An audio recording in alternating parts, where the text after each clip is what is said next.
Hi there, my name is Matt, and I need to bring your attention to a catastrophic problem we Americans face. We don't know who the Founding Fathers are. In schools across America, kids are told horror stories about these old, racist, fat, biggity white dudes who started the country. Well, we at Virginia Boys have a slightly different view of our founders, and we know that there are people out there who agree with us and who love America. And look, patriotism is great, but we need to know about the great men and women who started this country. So, today we're going to start with an episode on Patrick Henry. Patrick Henry was born on May 29th, 1736, to John and Sarah Henry. He was born into a mixed marriage. What's a mixed marriage? It's when the two people who get married are of different religions. No big deal, right? Wrong! Marrying someone from a different religion was like marrying into a different species. So how did this happen? Well, during the early part of the 18th century, there was a religious revival movement in America called the Great Awakening. At some point during the revival period, Sarah became a Presbyterian.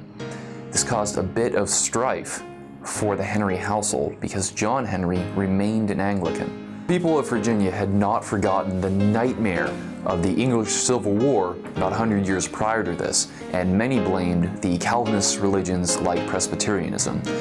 You can imagine that this caused a fair amount of discomfort for Sarah and her newfound religious beliefs. Young Patrick Henry thought it unfair how others viewed his mother's religion, and later he would work hard in his political career for religious tolerance. Now, as a boy, Patrick Henry was the outdoorsy type, hunting, fishing, loved it all. According to a biography of Patrick Henry on genealogytrails.com, his boyhood was as unpromising as could well be imagined. He was a great truant, hating his books and delighting in nothing so much as his angle rod and gun. For a boy like Patrick Henry, being unpromising wasn't an option. His family was one of the most influential in Hanover County. I mean, they were clergy and magistrates. Those were the big dogs of society at the time. This put a great deal of pressure on him to be successful. At the age of 16, his father set him up working in a store. However, Henry did not fancy storekeeping. In 1754, he married a woman named Sarah Shelton. As a wedding present, he was given 6 slaves and a farm not far from Mechanicsville, Virginia. However, once again, Henry could not make it work. The soil had been depleted from tobacco farming, and after the main house burned down, it looked like Patrick Henry was destined for destitution.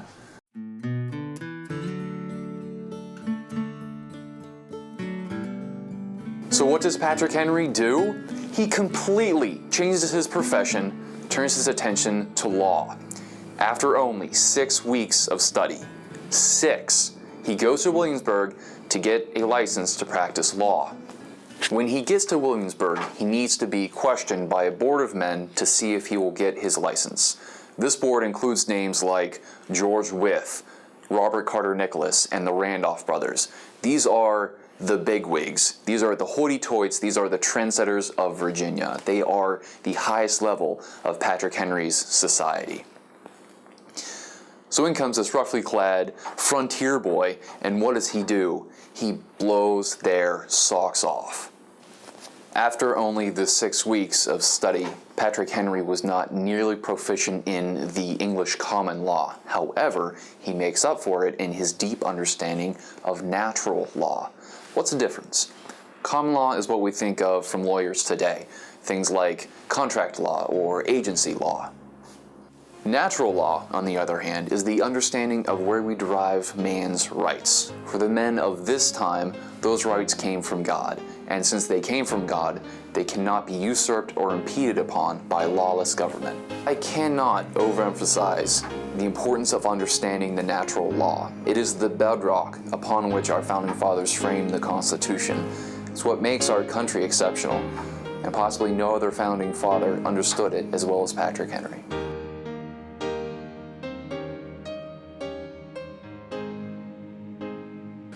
On December 1st, 1763, something would happen that would change the course of the world.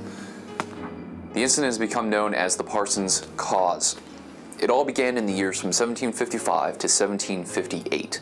There was a drought in Virginia that led to a severe reduction in tobacco yields. Farmers were struggling. So in order to help with this, the House of Burgesses passed a measure called the Two-Penny Act. At this time, the clergy was paid a lump sum of 16,000 pounds for tobacco by each local farmer. With the Two-Penny Act, it meant that the local ministers would only be paid 2 pence for every pound of tobacco the farmers harvested. This led to a 2/3 reduction in the clergy's salary. The clergy were not happy with this pay cut at all, not only because of the pay decrease, but also because instead of receiving the actual physical tobacco harvest, the act allowed the farmers to pay in Virginia paper money, which was constantly being depreciated. The act was only intended for the 1758 harvest, and because of the dire situation of the farmers, Governor Fauquier passed the act. Now, before laws concerning taxation can go into effect, they have to be reviewed and approved by the Privy Council in London. However, to relieve some of the farmers' hardships, Governor Fauquier implemented the act. It is very probable that the Privy Council would have let all this go if it weren't for Reverend John Cam. Cam got all the other ministers of Virginia worked up. He even went over to London and spoke to the Archbishop of Canterbury. He convinced the powers that be that this was a direct assault on the king's power by the farmers. The king was the head of the Church of England, so an attack on the church was seen as an attack on him. Well, the Virginia clergy sued. The ministers wanted the farmers to pay damages for the amount of tobacco they should have paid in 1758. In most of the parishes across Virginia, the clergy won, and Hanover County was no exception. The farmers had a lawyer named John Lewis representing them in trial, and when he lost, he was replaced by a young lawyer named Patrick Henry. The verdict had been passed, and the farmers were going to have to pay. The only issue left was how much the clergy would be awarded in damages. December 1st, 1763, the hearing to award damages took place. It was supposed to be a good day for the clergy, but they had not seen Patrick Henry yet. Henry's argument was simple. The compact between a king and his people is based on the idea that the king protects his people and the people are obedient. For Patrick Henry, since the king overturned the Two-Penny Act, he was therefore no longer protecting his subjects, so they no longer owed him obedience. Well, when Henry said this, there was an explosion in the courtroom. The attorney for the other side called out, "Treason! Treason!" The gallery went nuts in support of Henry. But Henry was not finished. He continued with an assessment of the clergy sitting before him. He declared, "Do they feed the hungry and clothe the naked? Oh no, gentlemen.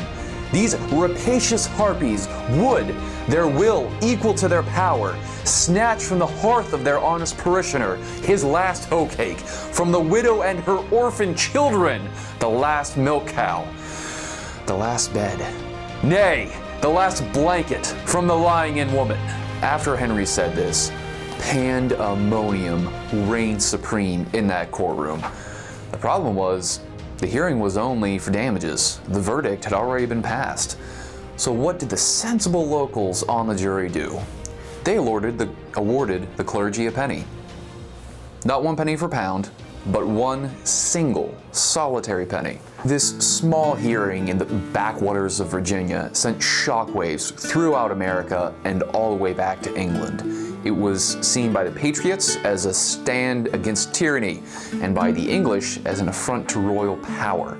Regardless, one thing's for certain, it brought Patrick Henry onto the world stage. Next time, we'll discuss Patrick Henry's role in the Revolution, and how he married his son's girlfriend. Until then, thanks for watching from all of us here at Virginia Boys.